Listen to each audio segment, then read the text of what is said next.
Chromosomal instability is a feature of many advanced human tumors, and it's associated with therapeutic resistance, immune evasion, metastasis, and cancer progression in general.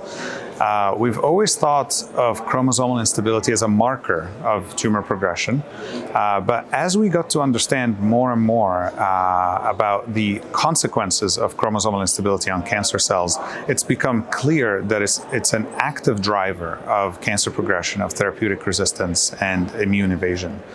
The reason over the past perhaps decade that we started to think that chromosomal instability can act as a vulnerability in cancer is that chromosome segregation errors, which underlies chromosomal instability, is actually poorly tolerated in normal cells.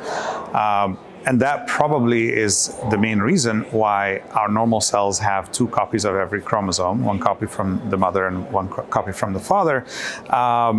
Whereas in cancer cells, this process goes haywire. So what that led to is the insight that cancer cells must have adaptive mechanisms to tolerate chromosome segregation errors, and not just tolerate it, but co-opt it for progression and dissemination and resistance.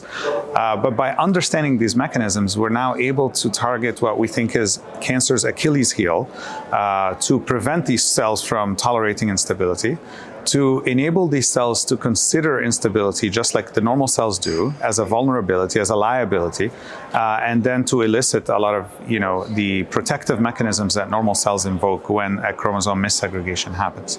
And this can happen at many levels. It can happen at the metabolic level, it can happen at the inflammatory immune level, and it can happen at the cell intrinsic level in cell division. So overall, chromosomal instability represents a really important and yet untapped opportunity to target many important cancer vulnerabilities.